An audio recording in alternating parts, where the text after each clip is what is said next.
So we just wrapped up UFC Fight Night Denver, Nama Yunus versus Cortez, and I'm gonna be honest. Next week's card is not good, to say the least. Now I know there's gonna be that one wannabe hardcore fan that's in the comments telling me, "Dude, you're a casual. The next week card is for the hardcore fans. There's so many good fights. You're a casual." That's cool, dude. You have fun watching Virna Jandiroba and Amana Lemos.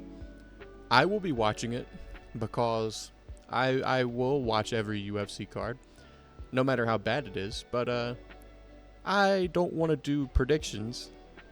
I want to put it off because I don't really want to think about that card right now. So instead, I'm gonna do a Goofy Goober tier list. So I've got a few fighters here that I think embody the term Goofy Goober. Now, what is a Goofy Goober, you may be asking?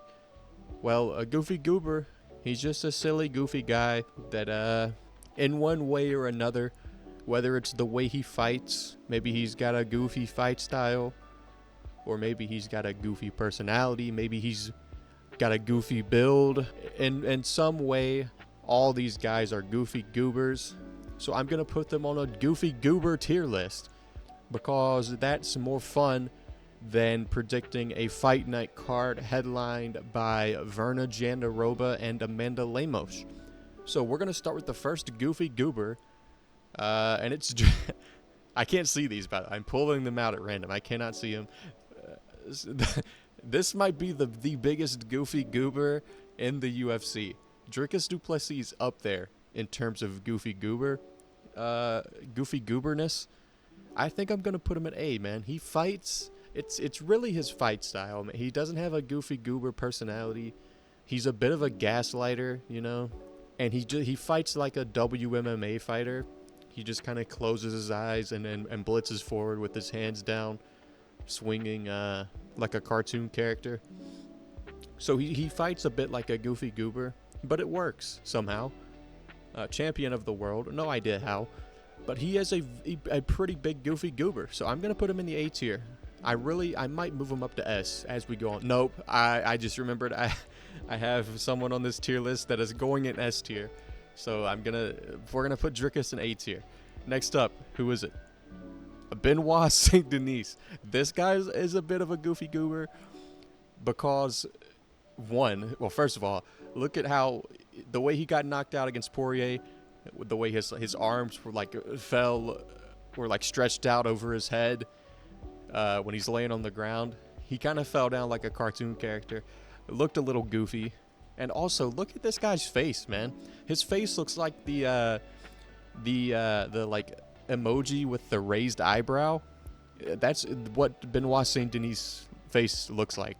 He has a goofy face, and the way he got knocked out against Poirier, a little goofy. So he's gonna go in the B tier of Goofy Gooberness. No, I'm gonna put him in C tier because the only reason he's here is because his face looks like an emoji, and he kind of got knocked out in a cartoon-esque way, but he was a soldier in the French military, so that kind of diminishes some of his Goofy Goober points. So I'm going to drop him down from B to C. Who's next? Terence McKinney. This guy's, oh man. This guy is always, man. The way he gets knocked out, he's always someone's highlight reel. He never gets knocked out gracefully. There's not really a way to get knocked out gracefully. I understand, but like, you know, he's never like ground and pound TKO'd with like little hammer fists when he's covering up. This guy's getting like head kicked, and then the way he was like sat against the fence, out cold against Esteban Ribovic, bro. The way he was just sitting there, like, he was like smiling, bro. He was smiling as he's sitting down against the fence. And the way, the flying knee against Bonfim. I mean, this guy just gets knocked out in some goofy ways. So He's definitely up there in the goofy goober tier. He's also just kind of got a goofy face, you know? He just kind of looks goofy, little silly goofy guy. So I'm going to put him in A tier. Next up, it's, the caveman guy, Mick Tybeck Orobai, or however you say his name. The only reason he's here, you know, is because he looks like a Neanderthal. You know, he looks like he speaks in grunts. So I'm going to put him in D tier because other than the way he looks like a caveman. He wouldn't be on this list, but because he looks like a barbarian from like the Flintstones, he looks like he could be in the Flintstones cartoon. He's gonna go in the D tier. Next up, Kevin Holland. This guy, you know, he's just a silly, goofy guy. You know, I think he's a solid B tier. You know, he's always running his mouth during the fights. You know, the way he KO'd Jacare off his back was kind of goofy. And, you know, Kevin Holland, he's just a goofy person. You know, goofy fight style, the way he's always talking mid-fight. So, yeah, he's just a silly, goofy guy. He's going to go in B tier. That one's just pretty simple. Next up, Sean Woodson. He is only here, again, because of his build. This guy is built like an alien. He has got a, like, freakishly... I mean, I'll put up a picture of Sean Woodson. He just looks weird, man. He looks goofy. He has a very goofy build. I'm going to put Sean Woodson, the goofy alien build, in the C tier. Next up, we got Chris Barnett.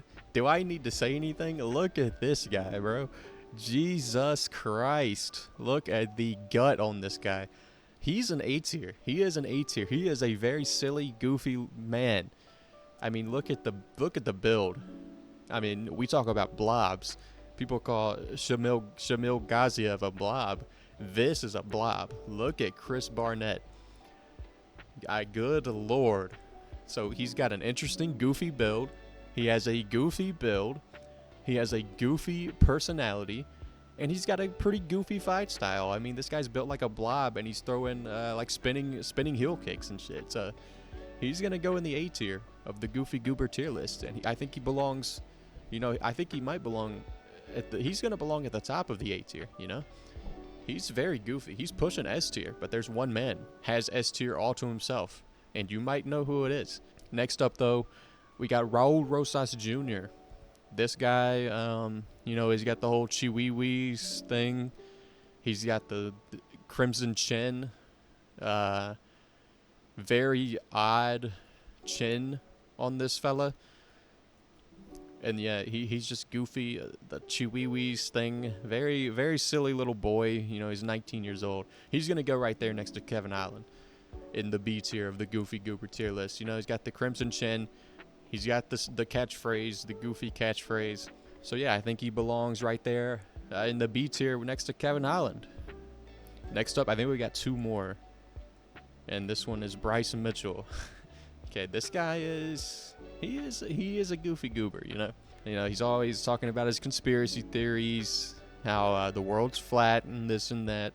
I'm sure he's got a lot to say about what happened to President Trump yesterday, but that's besides the point.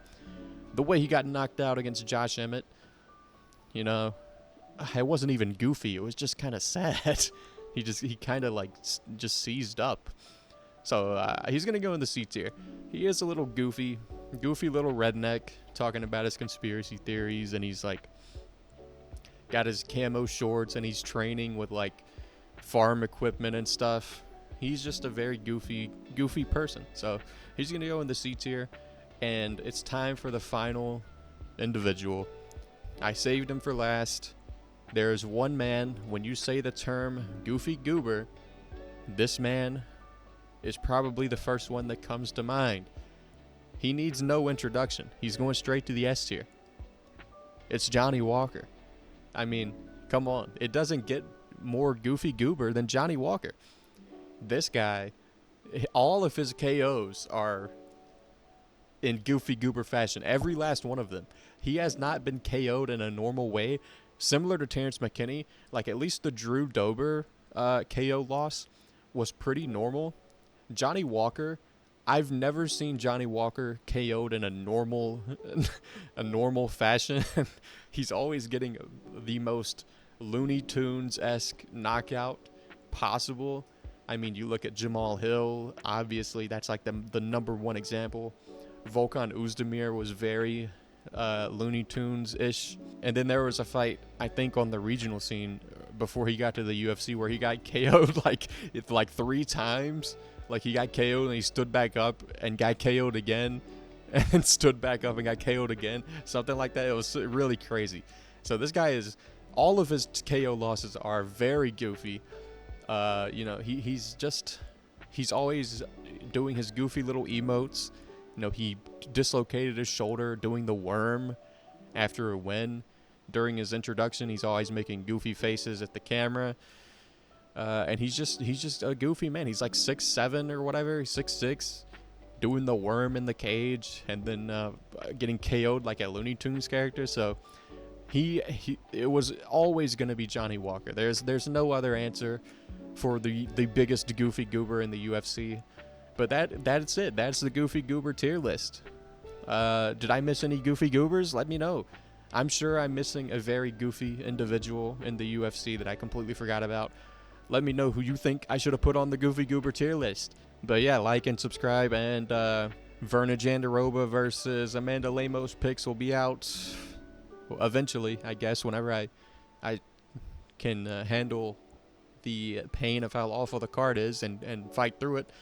I'll put those picks out maybe Monday, Tuesday. But yeah, until then, I will see you next time.